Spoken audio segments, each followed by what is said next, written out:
Hello, and welcome back to the Carbon Capture Magazine podcast. I'm your host, Danielle Piekarski, and I am joined today by Peter Trimarchi, partner in the Energy and Natural Resources Group at Reed Smith LLP. Peter specializes in environmental law, particularly in the financing and development of renewable energy projects, and he is here today to chat about New York's Cap and Invest program. Peter, welcome to the podcast. We're excited to have you with us today. Thanks, Danielle. It's great to be here. Yes, thank you for joining us. So to start, can you provide a brief explanation of the Climate Leadership and Community Protection Act of 2019 and what are the current regulatory actions that are being taken by New York's agencies to implement that act? Sure. So the Climate Leadership and Community Protection Act of 2019, which we here in New York affectionately refer to as the CLCPA, is really New York's response to the global warming crisis. New York really saw that it could be directly affected by climate change when Superstorm Sandy hit the New York City area and was really devastated by the high tides and the winds from that storm. And the state was really, from the governor down to the legislature, intent on having a real response to the crisis and show that New York could lead on this issue in a comprehensive way that would reduce greenhouse gas emissions from all sectors of the economy, not just the electricity sector, which is what most people tend to focus on when they think about climate change. So I think it's that response is what the CLCPA is really all about. And, the New York wanted to do the right thing, but also I think to a large extent, they want to keep up with California in the green arms race with all the northeastern and western states trying to outdo each other on all this. And what the CLCPA does is it's really going to require a fundamental change in the way New York does business. I mean, it requires a lot of things, but most relevant to our discussion is that it requires the state to establish an overall cap on the total greenhouse gas emissions from all parts of the state's economy, including upstream emissions, which means those emissions on products and materials made out of state and then imported into the state. And then implement regulations that will drive those emissions down by 40% by 2030, and then by 85% by 2050. So we have to reduce greenhouse gas emissions from all parts of the state compared to 1990 levels by 85% in 2050. It's really a pretty ambitious program. So that's what New York is doing right now. And one of the things that I'm focusing on, because I think it's going to have a significant impact on our clients and business in New York, is the Cap and Invest program. So what the Cap and Invest program does is to establish a program where there's a cap imposed on greenhouse gas emissions throughout the economy in New York from all aspects of operations, whether it's businesses, buildings, transportation, agriculture. New York is identifying all of those greenhouse gas emissions and then establishing a cap on those emissions. And then they will implement a program by which they will sell emissions allowances to certain industries to require them to pay for the right to emit greenhouse gas emissions. So that's one of the things that's currently being done. And if you'd like, I can talk a little bit more about how that program is going to work. For sure. So it's my understanding that this Cap and Invest program is really highly anticipated and on track to be enacted later this year. Can you walk us through what the program entails and means for businesses? Sure, happy to. So there are two major items that are going to be required as a result of this. And again, this is going to apply across the economy. So there are going to be lots of businesses affected by this that may not currently be subject to regulation or really thinking about whether or not they may be subject to this kind of regulation under the CLCPA. But what it envisions is first an expansion on reporting of the amount of greenhouse gas emissions from various industries. So industries that aren't subject to reporting right now under New York and EPA rules are going to be required to report their emissions.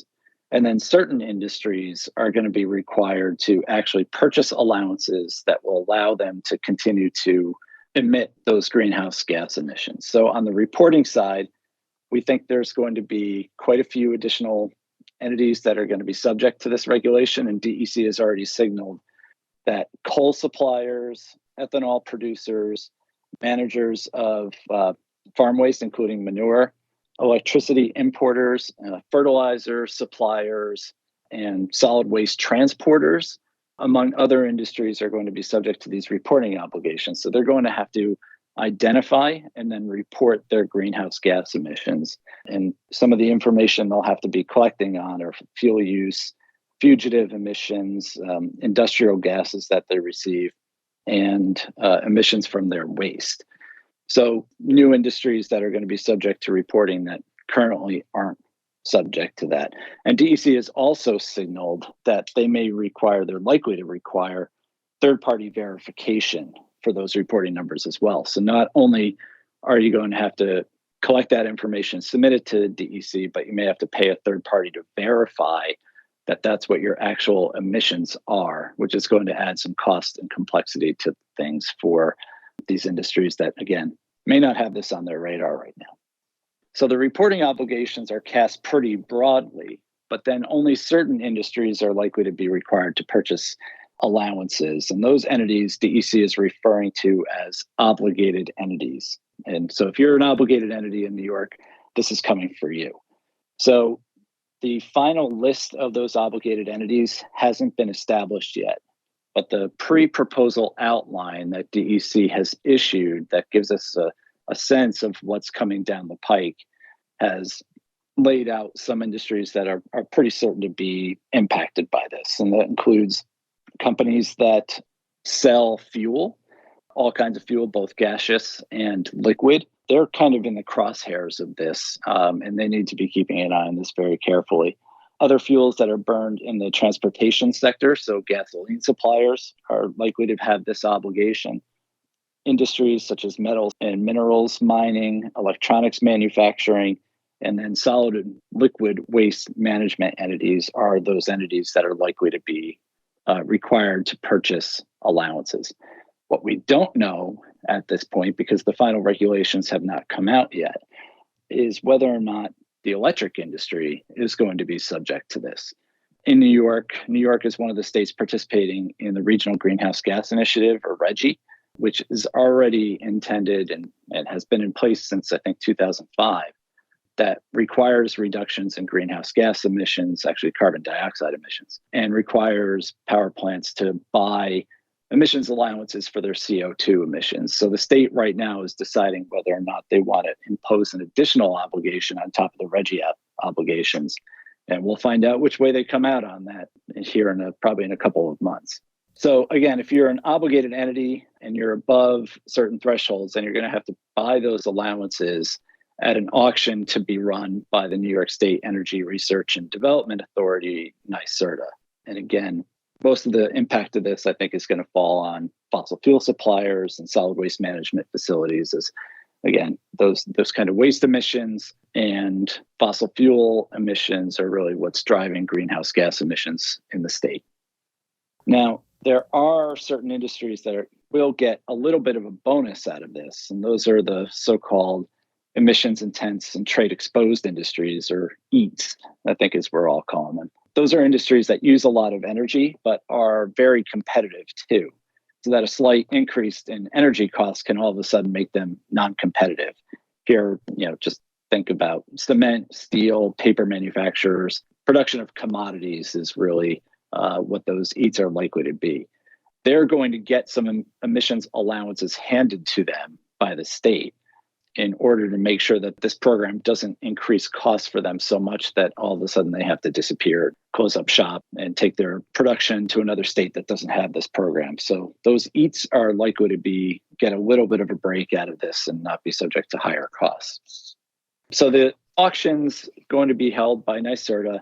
It's going to look similar to the RGGI auctions and similar to the auctions that are done in California and Quebec. There will be reserves established, so if the price gets too high, NYSERDA can release more allowances and bring the price down. There would also be ceilings, so if the price gets too high, it won't go any higher. And that will be established by DEC and NYSERDA before each auction. And then there's also be a price floor. If prices are too low, then they'll be increased. And then the proceeds of those auctions will be poured back into a couple of different things. It'll be, a lot of it will go towards encouraging clean energy production and a lot of residential electrification of homes and heating. So all the proceeds of these auctions will go towards measures intended to generate additional clean energy and further reduce greenhouse gas emissions.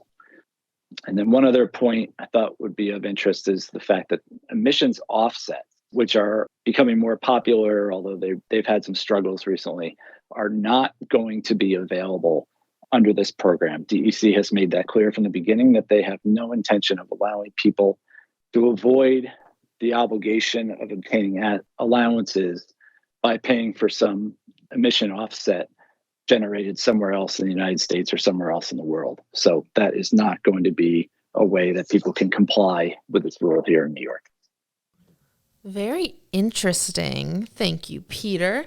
So in terms of these new proposed regulations, can you explain the proposed amendments around hydrofluorocarbons, which are a rather potent greenhouse gas, and how that takes aim at limiting the global warming potential of new air conditioning or refrigeration systems? Sure. So as I mentioned, the CLCPA is intended to identify emissions from a broad sector of the economy. And so they're not just focusing on carbon dioxide and methane and other more well-known greenhouse gases. They're also looking at others that are not as common, but can be every bit as damaging. And hydrofluorocarbons and sulfur hexafluoride are two of those. As you mentioned, hydrofluorocarbons are a chemical that's used extensively in air conditioning units, chillers of all sizes, from just room units to bigger ones used at skating rinks and freezers and refrigerators at grocery stores. These regulations that New York is passing on these require a reduction in the use of those chemicals that'll be instituted over a period of time. The regulations are pretty complicated, but effectively what they do is impose registration requirements on suppliers and users of the chemicals, require reporting to the DEC on their use, and then eliminate their use in equipment over time. It also requires units over a certain size to implement leak detection on existing equipment. So by and large, it does not require anybody to turn in their equipment or stop existing equipment use. But as equipment needs to be replaced and as new units are sold, there will be limits on your ability to buy any equipment containing these HFCs in the future. Okay, so shifting gears to a different greenhouse gas, New York is also drafted a measure concerning sulfur hexafluoride, which is said to have higher global warming potential than CO2. What is involved with that proposed regulation? Yeah, that one is also pretty similar to HFCs. Again, what the DEC is looking to do there is reduce the amount of emissions over a period of time without requiring anybody to turn in their existing equipment. So what this really affects is electricity transmission and distribution equipment in the electricity sector. SF6 is used for insulation and transmission. It's used as a safety measure, but has been efficient and effective in that use. And so the use of SF6, even though companies are being more careful about reducing their emissions, the use of SF6 has actually increased over time in both DEC in New York, but also California, Massachusetts, which are states that have similar limitations, are wanting to put an end to that. So New York's regulations are intended to more or less dovetail with California's to make things easier on manufacturers and users on these. But New York's regulation will initially require owners of equipment that contain SF6 to first maintain an inventory of their gas insulating equipment, or GIE devices, which will help track available quantities of SF6 in the industry and any releases that occur. That information is already maintained by GIE owners, and it is annually submitted to the EPA. So New York just wants its own inventory of this stuff, and that obligation is going to begin in 2025. It also requires suppliers of SF6, anybody selling or producing that compound, to report on their overall sales volumes and maintain records in New York on an annual basis. So New York has a sense of how much of this is still being sold in New York over the years. And then there is a phase out schedule for the acquisition and installation of new equipment containing SF6. The phase out is pretty aligned with California's phase out schedule, so it should be fairly consistent.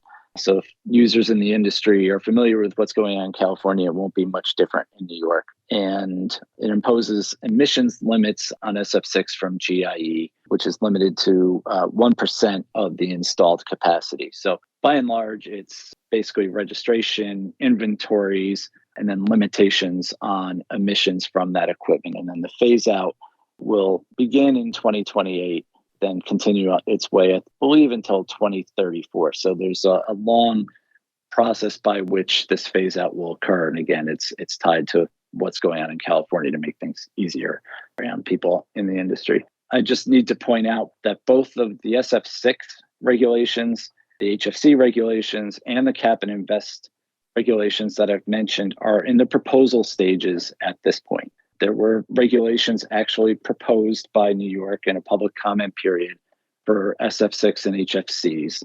So that is further down the track. But in New York, the cap and invest program has not been really finally proposed. We don't have final regulations on that yet. We're expecting the final regulations on cap and invest to be put out for public comment sometime in late summer, be a 60 to 90 day public comment period. And then the regulations are expected to go into effect at the end of the year. So new obligations would begin in 2025. So there's still opportunities to lobby the DEC, NYSERDA, and New York State if you want to become one of those energy intense and trade affected industries and you want some of those free allowances. There's still time to get to Albany and petition your legislator to try and make sure that you're on that list, or continue to talk to DEC about the impact this is going to have if you want to try and shape these regulations to limit the impact they're going to have on your business. All right. Well, Peter, we are coming near the end of our time here. What should be a major takeaway for businesses in New York? Should they expect more climate change regulation? And can other states expect anything like this in the future? Sure. So, yes, this is, I don't want to call it the tip of the iceberg because these are pretty big programs coming down the pike, especially cap and invest. But this is the beginning of DEC's obligation to implement programs that will achieve the 85% reduction in greenhouse gas emissions by 2050. So there will be a flurry of regulations in New York coming down the pike. We'll see the new cap and invest regulations when they come out, but there's going to be more to it because there's got to be reductions from lots of industries, forestry, agriculture, buildings. There's so much happening on heating and cooling buildings in New York, not just New York City regulations, but from DEC as well. There's just a ton going on. It's almost impossible for anyone to keep track of it all. So for sure in New York, there will be more to come on this. I think probably a lot of your listeners would expect that there's this dichotomy in the United States between what's happening in the Northeast, what's happening in the West Coast, and what's happening in the middle of the country. And I think the East Coast states, those are that are led by Democrats, are going to continue to take affirmative steps to try and stop climate change, while other states in the middle of the country that are Republican-led probably will not be as aggressive on this. The federal EPA has been aggressive, and the Biden administration certainly has been. And I'm sure your listeners are aware of recent changes to the Clean Air Act that have come out from the Biden administration. All that is up in the air because it's so subject to regulatory and legal challenges, and also, frankly, up to the outcome of the next election to determine whether or not those are going to go forward. So there is a ton going on here. The listeners really need to be listening to their advisors, paying attention to the news, and keeping track of what's going on so that their companies can be nimble and trying to affect these regulations before they go into effect if that's necessary. Okay, one final question for you here. How can these companies prepare now? Yeah, like I said, I think it's really just being aware of what's going on.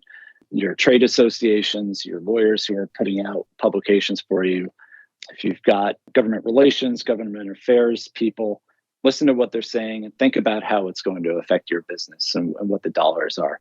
There's costs associated with this, but there's also opportunities for companies who are paying attention. I mean, if you are a company that has capital expenditures coming down the pike that are going to improve your efficiency, it might make sense to delay those a year because you might be able to get some allowances from NYSERDA as part of the Cap and Invest program that you can monetize, that you can then sell to people who really need them.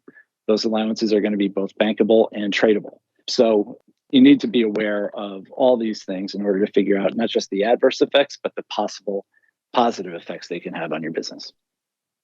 Again, we are joined today by Peter Trimarchi, partner in the Energy and Natural Resource Group at Reed Smith LLP. Peter, thank you again for joining us today on the podcast. It was great to chat and learn a bit more about Cap and Invest program. Thanks for having me. It was fun. Yes, it was. And thank you to our listeners. If you or your company is interested in recording a podcast, please reach out. For more podcasts like this one, visit carboncapturemagazine.com and subscribe for industry news. We hope that you enjoyed this podcast and we look forward to next time. Until then.